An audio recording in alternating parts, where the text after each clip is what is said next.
Surah Al-Baqarah, Allah subhanahu wa ta'ala says, وَعَلَّمَ آدَمَ الْأَسْمَاءَ كُلَّهَا. And Allah, He gave Adam knowledge of all the names.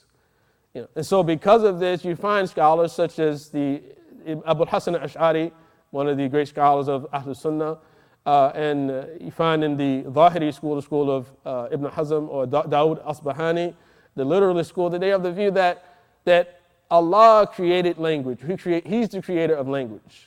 That al-lugha hiya tawqifiyya, that Allah, He is the creator of language, but it's not istilahiyya, that no, human beings didn't make it up. Allah subhanahu wa ta'ala, He made language and He taught language to Adam. And so they take this verse, or this particular verse, as one example of a proof that Allah subhanahu wa ta'ala, He Himself is the initiator or the creator of language. وَعَلَّمَ آدَمَ الْأَسْمَاءَ كُلَّهَا, that He gave Adam the knowledge of all names.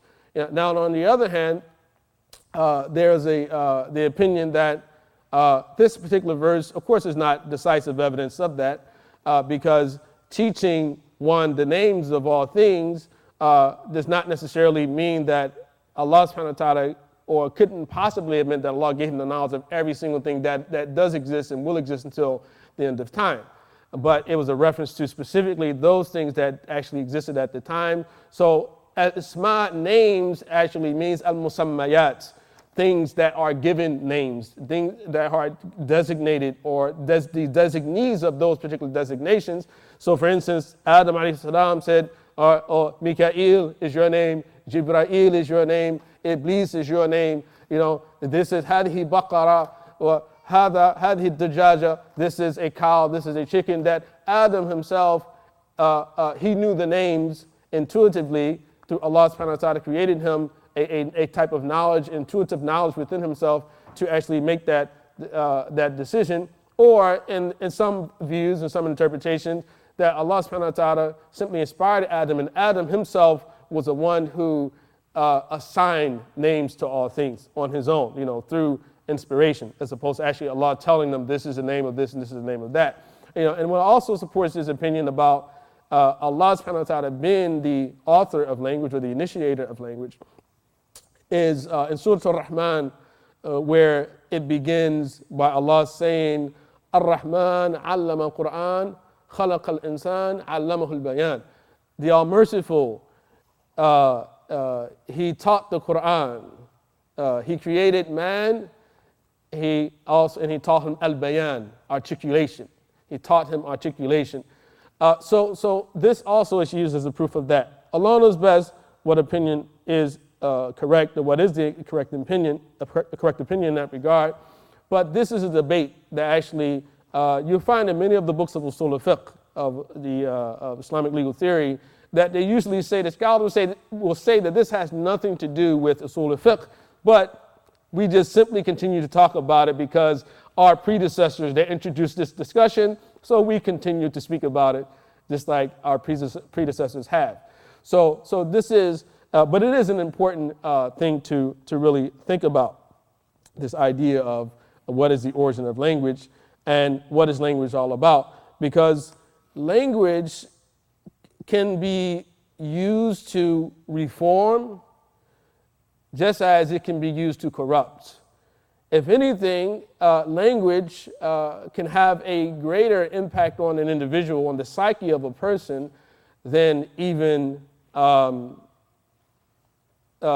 most compelling sort of, or hurtful type of weapon. Like for instance, if someone hits you, smack in the face, a punch in the gut, eventually you may forget about that, but if your mother or says to you that you are not smart, you're stupid, for instance, it can really harm an individual. And then when words come out the mouth, they can't come back. And on the other hand, they can also be used to reform. And this is why the Prophet ﷺ says, "Inna min al-bayani la sihran," that there is a type of magic found in articulation. In articulation, there's a type of magic in articulation. And so we're manipulated by so many different things on a regular basis. But you have to understand that speech or a conversation, words and language is not limited to what we can read, you see.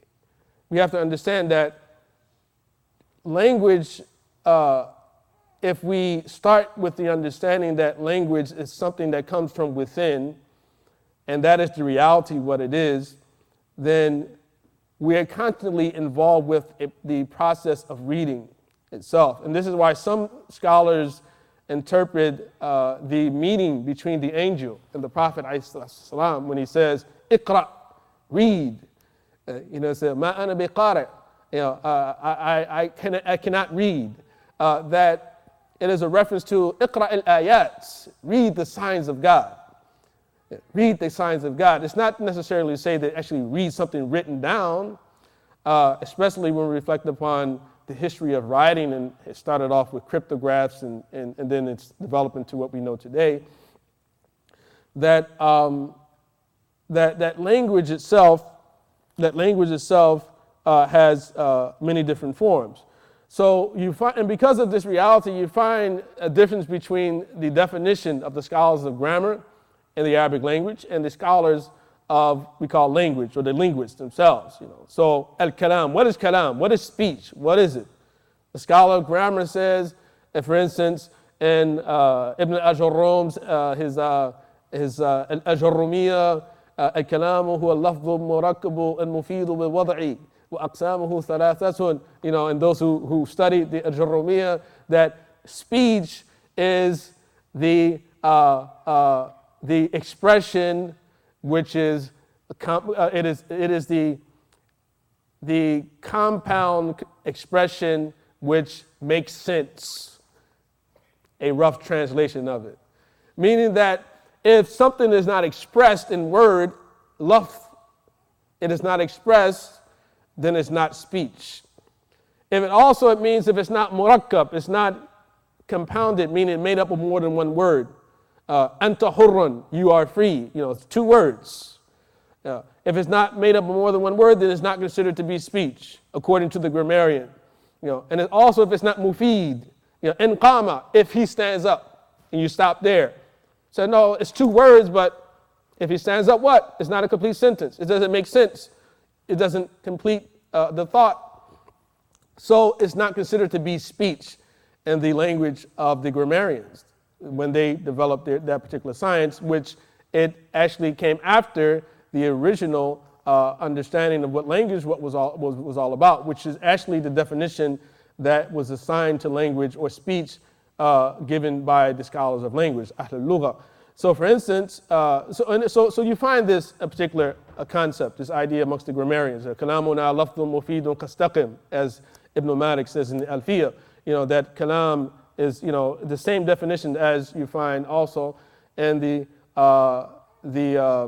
Ajurrumiyya. But when you come to the scholars of language, the linguists themselves, and they say al-kalamu is ma yufidu fa'idatan wa yahsunu sukutu alayh, that speech is anything that pretty much makes sense or conveys a meaning, and it's okay to stop when you finish saying it. Meaning that you mention a bunch of words, and then when you stop, people understand what you meant by it. That's all speech is. And so when you take the more general definition of what speech is, they say that speech can be written, al-kitaba, it can be a khat, it can be the matter of sort of a cryptograph or sort of lines and things like that, calligraphy. All these things or can be ishara, gestures, ishara, all these things, are a form of speech. So it doesn't have to be written, and this is the original intent or meaning of speech and what language